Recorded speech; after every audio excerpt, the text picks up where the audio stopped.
Hello, I M lovely Abraham from Trivandrum. ഇന്ന് ഞാൻ പറയാൻ പോകുന്നത് ഇന്നത്തെ നമ്മുടെ മാർക്കറ്റാണ്. ഇന്ന് മാത്രമല്ല, കുറച്ച് ദിവസമായിട്ട് അവൻ നമുക്ക് പണി തന്നുകൊണ്ടിരിക്കുകയാണ്. Reddish, bearish and downward trend. Actually നമുക്ക് എങ്ങനെ ഇത് ഈ ഡൗൺവേർഡ് ട്രെൻഡ് ആകുമ്പോൾ നമുക്ക് എങ്ങനെ ട്രേഡ് ചെയ്യാൻ പറ്റും? ട്രേഡേഴ്സിനെ കുറിച്ച് സംസാരിക്കുകയാണെങ്കിൽ, ഇൻവെസ്റ്റേഴ്സിന് ഇത് ഒരു റെയർ ഓപ്പർച്യൂണിറ്റിയാണ്. അവർക്ക് ലോങ് ടൈം ഇൻവെസ്റ്റ്മെന്റിന് പറ്റിയ അവസരമാണ്. അത് സ്റ്റോക്കുകൾ സെലക്ട് ചെയ്യുക, നല്ല രീതിയിൽ സെലക്ട് ചെയ്തിട്ട് അത് ലോങ് ടൈമിലേക്ക് ഇൻവെസ്റ്റ് ചെയ്യുക. ഒരു വർഷം, ഒരു 2-3 മാസം കൊണ്ടൊന്നും ആവില്ല. ബട്ട് ഇത് ഒരിക്കലും ഈ ഒരു പ്രതിഭാസം പെർമനന്റ് ആയിട്ട് നിൽക്കുന്നതല്ല. ഷെയറിന്റെ പ്രൈസ് എല്ലാം കൂടുന്ന ഒരു സമയത്ത് നമുക്ക് നല്ലൊരു പ്രോഫിറ്റ് എടുക്കാൻ പറ്റും അന്നേരം. ഇപ്പൊ അതുകൊണ്ട് ഞാൻ പറയുന്നത്, പറ്റുമെങ്കിൽ നല്ല ഷെയർ സെലക്ട് ചെയ്യുക. സെലക്ട് ചെയ്തിട്ട് ഇൻവെസ്റ്റ്മെന്റ്, ലോങ് ടേം ഇൻവെസ്റ്റ്മെന്റ് ആണ് ഞാൻ ഉദ്ദേശിച്ചത്. അതിന് ചെയ്യാനായിട്ട് സാധിക്കും. പിന്നെ ഒന്നുള്ളത് ഇൻട്രാഡേ ട്രേഡേഴ്സിന് ഇത് ഒരു പ്രോഫിറ്റ് മേക്കിംഗ് ഓപ്പർച്യൂണിറ്റി ആയിട്ട് എടുക്കാൻ പറ്റുന്നത് ഒരു ഷോർട്ട് സെല്ലിംഗ് എന്ന കൺസെപ്റ്റ് ഫോളോ ചെയ്യുകയാണെങ്കിൽ അവർക്ക് പ്രോഫിറ്റ് ഉണ്ടാക്കാൻ സാധിക്കും. ഷോർട്ട് സെല്ലിംഗ് എന്ന് പറയുമ്പോൾ സാധാരണ നമ്മൾ മാർക്കറ്റിൽ ആദ്യം തന്നെ സ്റ്റോക്കുകൾ വാങ്ങിച്ചിട്ട് വലിയൊരു എമൗണ്ടിൽ ഒരു പ്രോഫിറ്റ് വരുമ്പോൾ നമ്മൾ വിൽക്കുക ചെയ്യുന്നത്, അല്ലേ? അതേസമയം ഇവിടെ ഈ മാർക്കറ്റ് ഇങ്ങനെ ഡൗൺവേർഡ് ഇങ്ങനെ പൊക്കോണ്ടിരിക്കുന്നത് കൊണ്ട് നമുക്ക് അന്നേരം ഈ പോയിന്റിൽ നമ്മൾ വാങ്ങിച്ചാൽ പോലും നമുക്ക് ഇത് ഇങ്ങനെ അപ്പായിട്ട് പോകത്തില്ലാത്തതുകൊണ്ട് നഷ്ടം വരും. ഇവിടെ സ്റ്റോക്കിന്റെ പ്രൈസ് ഇങ്ങനെ കുറഞ്ഞു പോവാ. ഇപ്പോഴത്തെ ട്രെൻഡ് അനുസരിച്ച് ബെയറിഷ് ട്രെൻഡാണ്. അന്നേരം നമുക്ക് ലോസ് വരും. ഈ സമയത്ത് നമുക്ക് ചെയ്യാൻ പറ്റുന്ന ഒരു കൺസെപ്റ്റാണ് ഷോർട്ട് സെല്ലിംഗ് എന്ന് പറഞ്ഞത്. ഷോർട്ട് സെല്ലിംഗ് എന്ന് പറഞ്ഞ concept selling first and then buying, അങ്ങനെയാണ്. അതായത് നമുക്കറിയാലോ, മാർക്കറ്റ് ഇങ്ങനെ ഇറങ്ങി പോകും. അപ്പൊ ഈ ഒരു പോയിന്റില് മാർക്കറ്റിന്റെ വില, ഈ സ്റ്റോക്കിന്റെ വില ഹയർ റേറ്റ് ആയിരിക്കും. അപ്പൊ അത് കുറഞ്ഞു വരുമ്പോൾ ലോവർ റേറ്റിലേക്ക് വരുമ്പോൾ നമുക്കത് വാങ്ങാം. ഈ പോയിന്റിൽ നമുക്ക് വിൽക്കണം. അപ്പൊ നമ്മുടെ കയ്യിൽ സ്റ്റോക്സ് ഇല്ലാതെ എങ്ങനെ വിൽക്കാൻ പറ്റും? ഇതൊരു ഹൈപ്പോത്തറ്റിക്കൽ ഐഡിയ ആണ്. അതായത് ഇല്ലാത്ത ഷെയർ നമുക്ക് വിൽക്കാൻ പറ്റും. അതിനൊരു അവസരം നമ്മുടെ ബ്രോക്കർ തരുന്നുണ്ട്.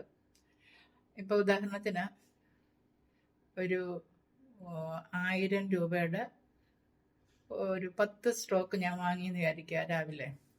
അത് 10,000 റുപ്പീസിനാണ് ഞാൻ വാങ്ങിച്ചത്. അത് ഞാൻ നോക്കുമ്പോൾ മാർക്കറ്റ് ഇറങ്ങി പോകുന്നതുകൊണ്ടാണ്, ഞാൻ വാങ്ങിച്ചതല്ല, വിറ്റത്. ഇറങ്ങി പ്രൈസ് കുറയുന്നത് കൊണ്ടാണ് ഞാനിപ്പോൾ ഈ പോയിന്റിൽ വിറ്റത്. അത് വിറ്റത് 1000 റുപ്പീസ് പെർ ഷെയർ ഇൻറ്റു 10. അങ്ങനെ 10,000 റുപ്പീസിന്റെ സെയിൽ ഞാൻ രാവിലെ നടത്തി. അപ്പൊ എന്റെ ഐഡിയ എന്തുവാണ്? എനിക്ക് പ്രോഫിറ്റ് ഉണ്ടാക്കണമെങ്കിൽ ബൈയിങ് പ്രൈസ് എപ്പോഴും കുറഞ്ഞിരിക്കണം, അല്ലേ? അപ്പൊ അത് മാർക്കറ്റിൽ വില കുറഞ്ഞു വരുമ്പോൾ ഈ ഒരു പോയിന്റ് ചിലപ്പോൾ ഒരു 990, 980, 960, 950. അപ്പൊ 950 റുപ്പീസ് ഞാൻ ഒരു 10 എണ്ണം വാങ്ങിച്ചപ്പോൾ എനിക്ക് 9,500 റുപ്പീസേ വാങ്ങിച്ചപ്പോൾ എനിക്ക് ചെലവായുള്ളെങ്കിൽ ഞാൻ വിറ്റപ്പോൾ എനിക്ക് ഐ ഗോട്ട് 10,000 റുപ്പീസ്, അല്ലേ? ആ ഡിഫറൻസ് ഓഫ് 500 റുപ്പീസ് ആണ് എൻ്റെ അന്നത്തെ ഈ ഒരു പർട്ടിക്കുലർ ട്രേഡിലെ പ്രോഫിറ്റ്. ഞാനൊരു ചെറിയൊരു സ്റ്റോറി പോലെ പറഞ്ഞതേ ഉള്ളൂ. അതായത് എൻ്റെ കയ്യിൽ കാശുണ്ട്, ഡിമാറ്റ് അക്കൗണ്ടിൽ പൈസയുണ്ട്, but I don't have shares to sell. But at this point broker എനിക്കൊരു ഫെസിലിറ്റി തരുന്നത്, I can sell it in the beginning. ആ ഒരു പർട്ടിക്കുലർ പ്രൈസ് എവിടെയാണ് അവിടെ. പിന്നീട് എനിക്ക് കുറച്ചു നേരം ഞാൻ വെയിറ്റ് ചെയ്യുമ്പോൾ ഞാൻ നോക്കിയിരിക്കുകയാണ്, വില കുറഞ്ഞു എനിക്ക് പ്രോഫിറ്റ് വരേണ്ട ആ ഒരു പോയിന്റ് ഞാൻ പെട്ടെന്ന് വാങ്ങിച്ചു. 1,000 റുപ്പീസിന് ഞാൻ വിറ്റു, 950 റുപ്പീസിന് ഞാൻ വാങ്ങിച്ചു. ഒരു ഷെയറിന് എനിക്ക് 50 റുപ്പീസ് കിട്ടി. 10 ഷെയർ ആയപ്പോൾ 500 റുപ്പീസാണ് അന്നത്തെ ആ ഒരു പർട്ടിക്കുലർ ഷെയർ എൻ്റെ പ്രോഫിറ്റ്. ഇങ്ങനെയാണ് നമ്മൾ ഈ ഇൻട്രാഡേക്ക് ഷോർട്ട് സെല്ലിംഗ് നടത്തുന്നത്.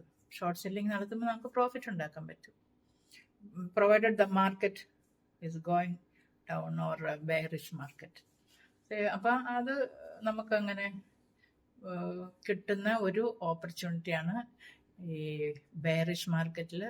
ഒന്ന് നമുക്ക് എന്ത് ചെയ്യാൻ പറ്റും, we should buy some stocks for a long term investment.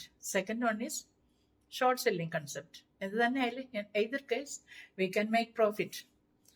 So this video is only for education purpose, and any recommendations I cannot do because I'm not at all a certified analyst by the SEBI. Okay, സെബിയുടെ ഒരു authorised analyst അല്ല. അതുകൊണ്ട് എനിക്ക് ഇന്ന stock വാങ്ങിക്കണമെന്നോ long term ഇൻവെസ്റ്റ്മെന്റിന് അതിന് ഇടണമെന്നൊന്നും പറയാനായിട്ട് പറ്റത്തില്ല. എന്ത് തന്നെയായാലും ഇത് പ്യുവർലി ഒരു എഡ്യൂക്കേഷൻ പർപ്പസിന് വേണ്ടി മാത്രം ക്രിയേറ്റ് ചെയ്ത വീഡിയോ ആണ്. So I think it's enough for today, and I'm signing off. I'm Lovely Abraham. Goodbye.